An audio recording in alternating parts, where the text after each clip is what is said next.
Olá, queridos irmãos, a graça e a paz do Senhor Jesus Cristo. É motivo de gratidão a Deus estar aqui, esta oportunidade para ministrarmos mais uma aula desta excelente revista que fala do corpo de Cristo, a origem, a natureza e vocação da igreja no mundo. E vamos hoje desfolhar a lição 5, que o tema dela é a missão da igreja de Cristo. E esta lição tem no seu texto áureo Atos dos Apóstolos, capítulo 2, no seu versículo 42, que diz o seguinte: E perseveravam na doutrina dos apóstolos, e na comunhão, e no partir do pão, e nas orações. E a verdade prática diz que, como o sal fora do saleiro cumpre a sua função de salgar, assim a igreja, quando adora e discipula, testemunha das insondáveis riquezas de Cristo. Eu sei que muitos irmãos não devem ter a revista, e eu gostaria de ler com vocês a leitura bíblica para você fortalecer a sua semana. E a leitura bíblica diz o seguinte, na segunda-feira, 1 Coríntios, capítulo 1, versículo 21, que diz a igreja e a proclamação das boas novas. Na terça, Mateus 28, 19, que diz da igreja e o discipulado. Na quarta, a igreja e a verdadeira adoração a Deus Trino. Na quinta, 1 Tessalonicenses 5, que diz a igreja como uma comunidade edificadora. Na sexta, 1 João 1, 7, que diz a igreja vivendo o amor fraternal. E no sábado, a igreja, Romanos 12, 13, que diz da igreja como uma comunidade solidária. Agora eu gostaria de ler com vocês a leitura bíblica em classe. E lá está em Marcos capítulo 16, a partir do versículo 14 até o 20, e Atos capítulo 2, do 42 ao 47. Podemos ler?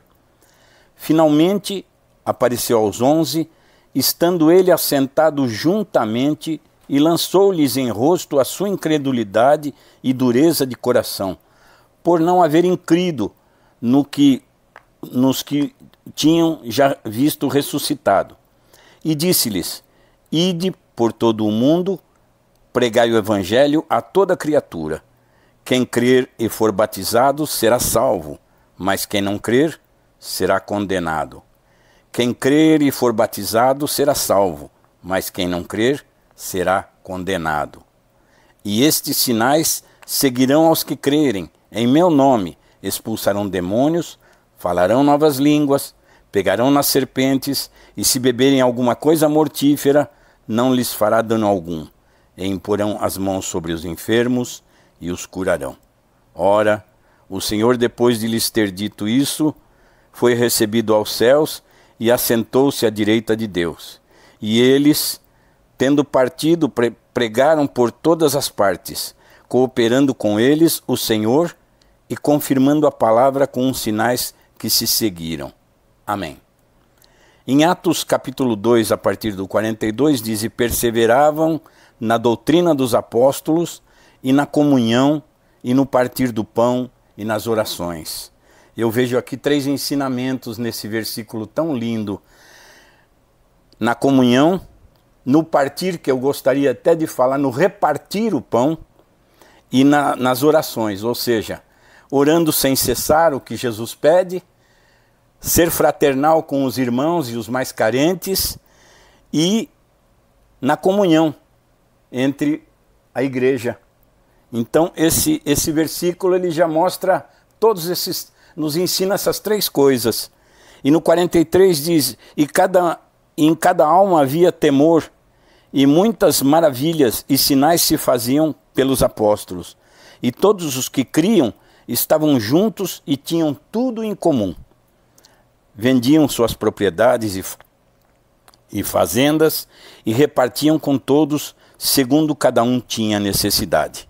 E perseverando unânimes todos os dias no templo e partindo o pão em casa, comiam juntos com alegria e singeleza de coração, louvando a Deus, caindo na graça de todo o povo, e todos os dias acrescentava o Senhor à igreja aqueles que se haviam de se salvar. Amém, queridos? Que texto maravilhoso é esse, né? A palavra de Deus é assim mesmo. Nesse plano de aula a gente pode ver o propósito de nos aprofundarmos nesse estudo, queridos irmãos. E para fazer isso, para nos aprofundarmos, porque a palavra-chave desta revista, amados, é a grande comissão. Então estava eu preparando esta lição e olhei lá em Mateus capítulo 28, a partir do versículo 18 até o 20, e ali diz o seguinte: chegando-se Jesus, falou-lhes dizendo: é-me dado todo o poder no céu e na terra. Portanto, ide e fazei discípulos de todos os povos, batizando em nome do Pai, do Filho e do Espírito Santo, ensinando-os a obedecer a todas as coisas em que eu vos tenho mandado. E certamente estou convosco todos os dias, até a consumação dos séculos. Amém. Queridos, esta é a grande comissão. A palavra-chave desta revista é a grande comissão. E esta é a grande comissão. Vou repetir. Esta é a grande comissão. A igreja, irmãos, é o grande método de Jesus para alcançar o mundo. Não existe outro método. Não existe outra maneira. Não existe outra fórmula. Este é o grande método de Jesus para alcançar o mundo. Não existe outra ideia. A ONU não pode evangelizar. Os governos não podem evangelizar. As instituições financeiras, sociais e políticas também não podem evangelizar. Esta obra é dada para a igreja. Esta obra é da igreja. E Jesus mandou fazer discípulos. E ele nos alistou para fazer a maior obra de resgate deste mundo, queridos. Amados irmãos, estamos vivendo dias difíceis. A humanidade está muito corrompida. Esta geração precisa salvar esta geração, amados. Não podemos deixar para outros. O Senhor está voltando. O tempo nos mostra isso. Esse mundo já não está nos dando motivo para nos alegrarmos ou confiarmos em alguma coisa. A alegria do Senhor é a nossa força, e a única alegria nossa é estar em Cristo. Esse mundo, irmãos queridos, está vivendo dias muito difíceis. Muito difíceis. A igreja perseguida, mais uma vez como antigamente, a igreja muito perseguida, a igreja se dividindo, se fragmentando no meio cristão. Dias de muita violência. A violência hoje está em vários aspectos. Violência social, violência moral, violência financeira, violência política, violência eletrônica, violência até espiritual, irmãos. E todas estas coisas ainda têm a ganância das pessoas, o ódio, a falta de amor ao próximo. E todas estas coisas nos trazem a tribulação na igreja. E todas essas coisas nos levam a enxergar que o tempo de levar luz a este mundo é agora. Não podemos deixar para amanhã. O tempo urge. Jesus está voltando, queridos. Pense nisso, amado. Pense nisso. Precisamos fazer a obra de Deus, evangelizar, fazer novos discípulos, entrar com a nossa ação nas casas, na rua, nas cidades, nos países, onde quer que seja. Hoje é hora, é tempo de fazer isto agora. Evangelismo. Evangelismo. Porque a grande comissão nossa é agora. É esta geração que vai salvar a próxima. Ou esta. Não podemos deixar para a próxima. E esta revista, amados, ela mostra para nós que na primeira parte aqui dessa revista, dessa lição, eles pedem aqui um testemunho. E esse testemunho que seja um testemunho impactante. E eu digo a você, querido irmão, que nesses anos todos de evangelho que eu tenho no caminho do Senhor, já vi tantas coisas lindas que Deus fez na vida das pessoas, testemunhos fortes, testemunhos impactantes, testemunhos sobrenaturais. Mas hoje, para falar de algum testemunho, que eu tenho até o meu, porque se não fosse Deus na minha vida, muitos irmãos sabem e me conhecem, que eu já não estaria mais aqui, sim, embaixo da terra, há muitos anos. E Deus tem me salvado, Deus tem me libertado, Deus tem me curado, e eu não sou merecedor destas bênçãos.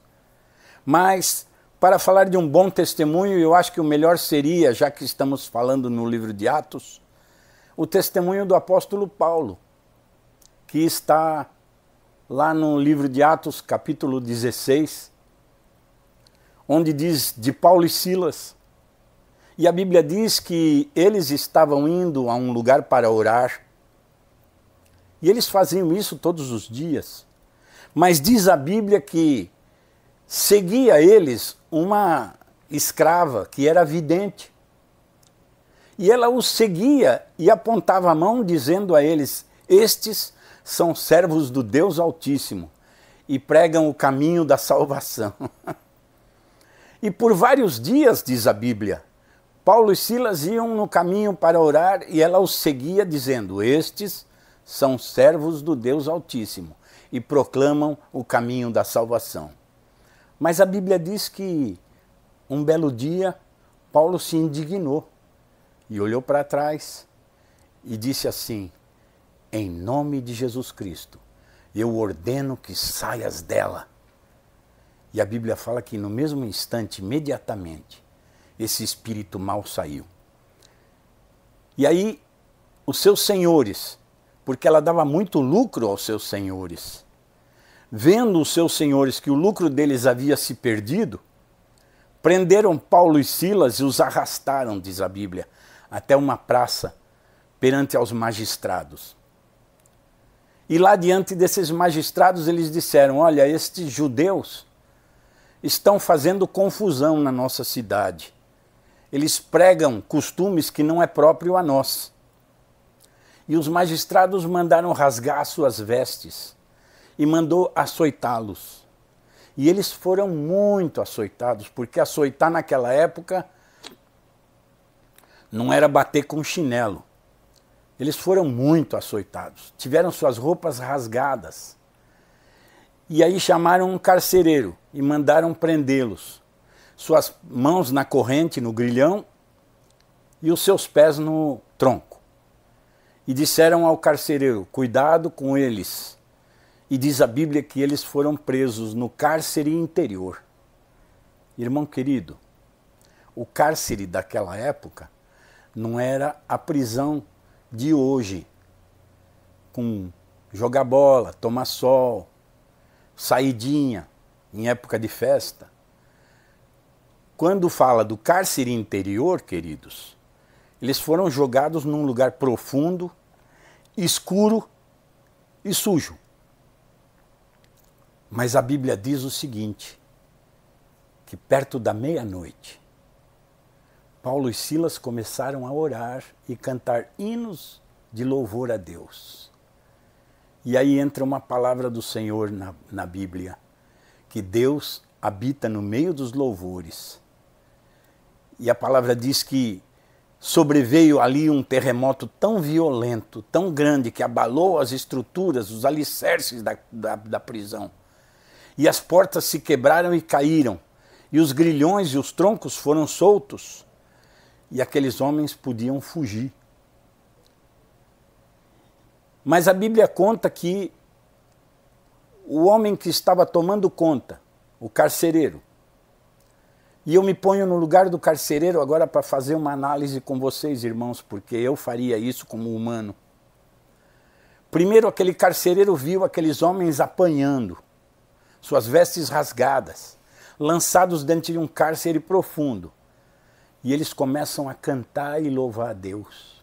E aquele homem deve ter pensado, que tipo de gente é essa que apanha e canta? Que tipo de gente é essa? Agora ele vê aqueles homens que tinham chance de fugir e sair dali. E ele era responsável, naquela época, carcereiro era responsável pelos presos. Se eles fugissem, ele sofreria tortura até a morte. Para não passar por essa situação, o que ele fez? Ele sacou a espada, desembainhou ela, colocou no seu peito, e quando ele foi enfiar no seu peito, Paulo e Silas apareceram e ele disse, não faça isso, estamos todos aqui. E mais uma vez eu acho que a mente daquele homem gerou essa pergunta, que tipo de gente é essa que primeiro apanha e canta? Agora ele pergunta de novo, que tipo de gente é essa que tem oportunidade de fugir, mas volta para me salvar? Que tipo de gente é essa? E aí diz a Bíblia que ele todo trêmulo salta diante de Paulo e Silas, pede luz e pergunta, eu vou falar em outra linguagem, o que eu tenho que fazer para ser igual a vocês? E Paulo vira para ele e fala, crê no Senhor Jesus Cristo e serás salvo tu e a tua casa. E a Bíblia continua contando aquele testemunho que aquele homem lavou as suas feridas, levou eles para a sua casa, lá ele colocou a mesa, serviu a mesa, eles comeram, beberam e todos ali se alegraram com Cristo. Mas aí eu faço uma pergunta a você, meu irmão. A Bíblia mostra que Paulo e Silas não tinham pregado a palavra de Deus para aquele homem se converter. Amém? Aquele homem se converteu, sabe como? Vendo as atitudes de Paulo e Silas. Aquele homem se converteu vendo a postura de cristão verdadeiro de Paulo e Silas. Aquele homem se maravilhou com essas atitudes que são próprias daquele que é cristão, porque o próprio apóstolo Paulo diz isso, sede meus imitadores, como eu sou de Cristo. Como você tem se posturado? Como você tem se portado? Como você tem se mostrado a este mundo como verdadeiro cristão, irmão? Eu deixo essa pergunta no seu coração para você responder. Você tem tido uma postura de verdadeiro cristão? Você tem tido uma verdadeira atitude de cristão? O mundo tem visto você agir de uma forma correta diante das coisas de Deus? Porque a Bíblia diz que os olhos de Deus estão em toda parte. A gente engana os homens, mas não engana a Deus. E a Bíblia mostra que a palavra de Deus foi pregada para essa família só depois de ele se converter através destas atitudes.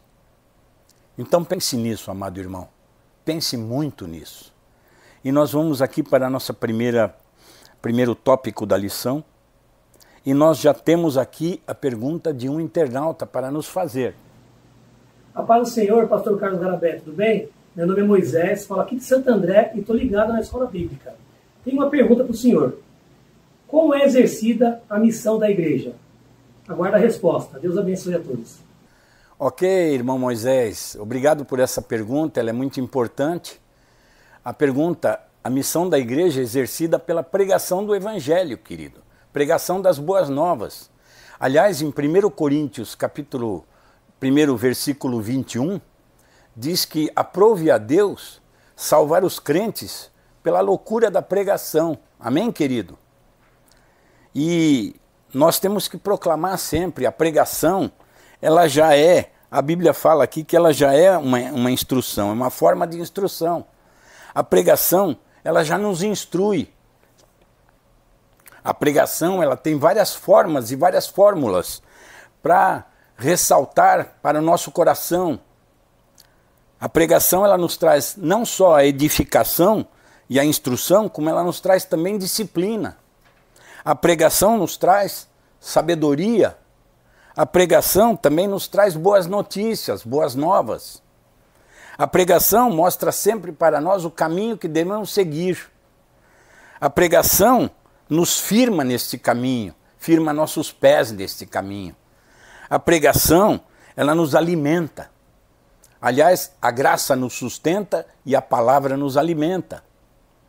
A pregação nos faz sermos humanos melhores, amados. A igreja ela foi fundada por Cristo e ela tem o propósito de abençoar o mundo, amados. Por meio da pregação, por meio das boas novas, por meio dessa fonte poderosa que é a palavra de Deus. Ela nos edifica, ela anuncia o evangelho do reino de Deus a todos nós. Então, a pregação é algo sumamente importante. A pregação, ela tem o objetivo de curar, de restaurar, de nos alimentar, de nos fazer mais firmes na fé a cada vez mais. E alguma coisa que a igreja nos mostra é que, através da palavra, a igreja forma discípulos, através da palavra. O verbo discipular do grego mateteu ocorre somente 4 vezes no Novo Testamento, enquanto o substantivo discípulo ocorre 261 vezes. O sentido é o de alguém instruído ou treinado em alguma coisa. É o termo usado em Mateus 28:19 para designar a grande comissão: ide, ensinai a todas as nações. Na verdade, Jesus estava dizendo: ide e discipulai. A igreja ela não é formada apenas por crentes, a igreja é formada por discípulos. Alguém pode estar na igreja local sem, contudo, ser um discípulo. Este alguém que é capaz de reproduzir e passar para outro o que aprendeu e vive por meio de Cristo Jesus. Chegamos ao final desse primeiro tópico, irmão, e a sinopse desse tópico diz que a igreja fundada por Cristo tem o propósito de abençoar o mundo por meio da pregação do evangelho e do discipulado em palavras e ações. Amém, irmãos? Agora vamos para o segundo tópico, que fala sobre adoração e edificação. E nós já temos um internauta na linha. Olá, pastor Carlos, tudo bem? Pastor, eu sou a Vaneide Lima, falo aqui de São Caetano do Sul. Estou sempre ligada na escola bíblica e venho pedir que o senhor me explique, pastor, o que é adoração. Eu desejo uma excelente aula para vocês. Um grande abraço e que Deus abençoe a todos nós. Oi, Vaneide. A sua pergunta é bem proposital aqui na questão. Adoração é verdadeiramente dar a glória a quem é devido, que é somente a Deus. Esquecendo, tirando o foco de nós mesmos e nos concentrando somente no Senhor. Amém, querida? Que Deus te abençoe. E falando neste tópico, amados, uma comunidade adoradora, no contexto bíblico, a adoração significa exatamente o que eu acabei de falar, dar a glória devida somente a Deus. Amém? Tem a ver com a nossa maneira de ser, de agir, de viver. Adoração é viver a vida para Deus. Adoração é dar a vida para Deus. Esse é o sentido do termo grego, né? Latreia, traduzido como adorar. O apóstolo Paulo roga para a igreja que apresente a Deus o seu corpo em sacrifício vivo, né? Agradável, santo a Deus, que é o culto racional nosso, amados. Adoração é isso. E existem, amados, várias formas para nós adorarmos, várias maneiras para adorar. Ir à igreja, frequentar os cultos. Já falei da conduta, que é um método de adoração a Deus. Os nossos princípios, os nossos valores morais, os nossos valores sociais, tudo isso leva à adoração a Deus. Amém, queridos? Adoração a Deus é ser dizimista fiel. Adorar a Deus é ser generoso, é ter um coração generoso. Isto tudo engloba a adoração a Deus. Nós temos que ter uma vida santa, regrada diante de Deus. como eu falei lá no começo, este mundo não nos dá mais motivo para nos alegrarmos, querido. Adorar a Deus é se alegrar naquele que nos criou.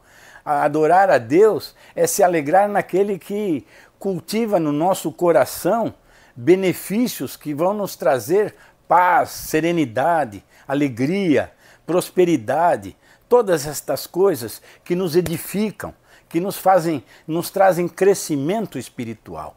Amém, amados? Uma comunidade edificadora. A igreja é uma comunidade proclamadora, adoradora e edificadora. A palavra grega oikodomé, traduzida como edificar, é usada no seu sentido literal, de como construir um edifício, e metaforicamente no sentido de crescimento espiritual. No primeiro sentido, é usada por Jesus em referência à casa edificada sobre a rocha, lá em Mateus 7:24. E no segundo sentido, em Efésios 4:12. Nesta última referência, o apóstolo Paulo diz que Deus pôs na igreja apóstolos, profetas, deu outros evangelistas, mestres, pastores, para a edificação do corpo de Cristo. Este, por exemplo, é o objetivo dos dons espirituais que trazem edificação à igreja. Assim, quem fala línguas em público sem interpretação, edifica-se a si mesmo, mas não edifica a igreja. Quem não entendeu o que foi dito, dessa forma, o apóstolo Paulo exorta os crentes a buscarem a edificar-se uns aos outros. Como diz 1 Tessalonicenses 5:11. Vamos ler? E o versículo diz: pelo que exortai-vos uns aos outros, e edificai-vos uns aos outros, como também estáis fazendo. Amém? E o final desse tópico, a sinopse, diz o seguinte: a genuína adoração e edificação mútua é fruto de uma vida de devoção e serviço a Deus em contínuo crescimento. Amém?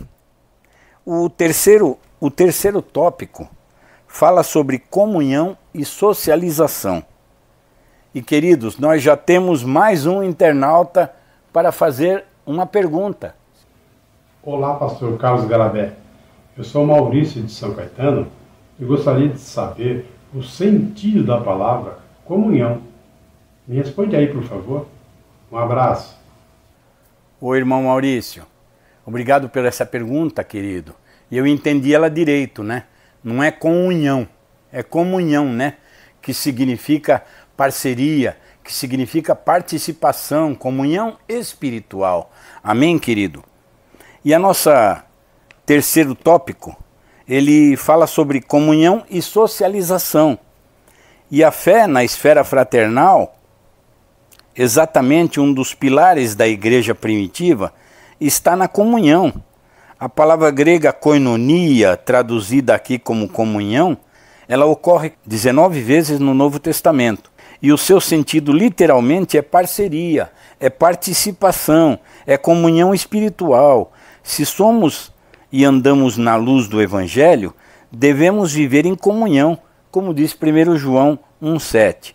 Onde não há comunhão entre os crentes, não pode haver igreja solidamente edificada.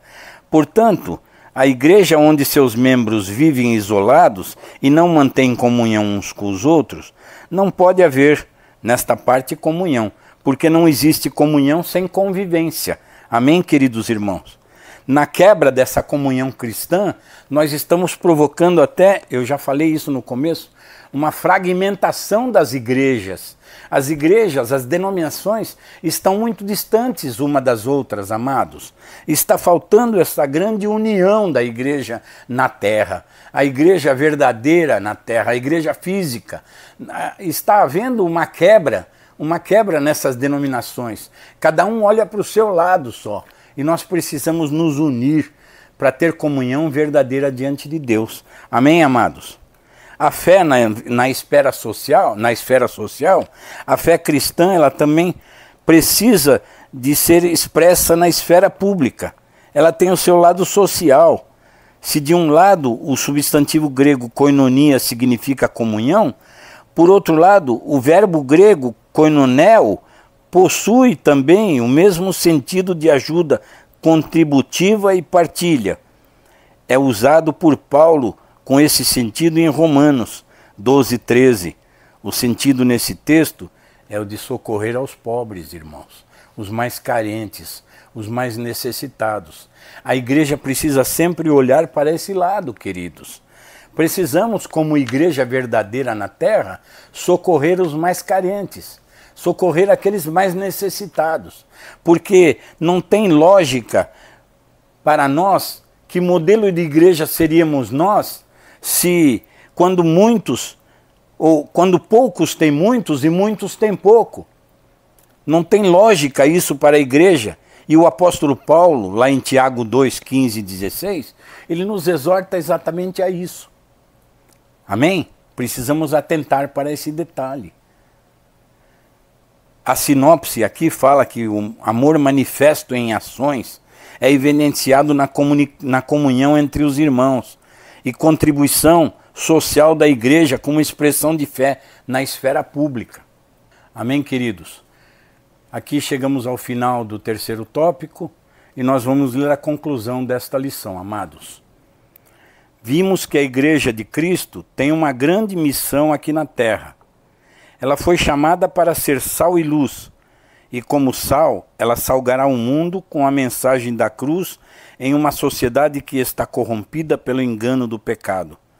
Como luz, ela resplandecerá nas densas trevas que cobrem o mundo sem Deus. Ao mostrar Jesus Cristo ao mundo perdido, produzir discípulos e transformá-los em adoradores, a igreja cumpre com a missão para a qual foi chamada. Aqui nós encerramos, amém, amados, a lição, essa lição de número 5, agradecendo a todos os irmãos pela participação e as perguntas que foram nos enviadas, nós agradecemos também. E aqui nós encerramos mais uma aula da Escola Bíblica Online da Igreja Evangélica Canaã. Até o próximo domingo, irmão, querendo Deus assim. Tchau, tchau.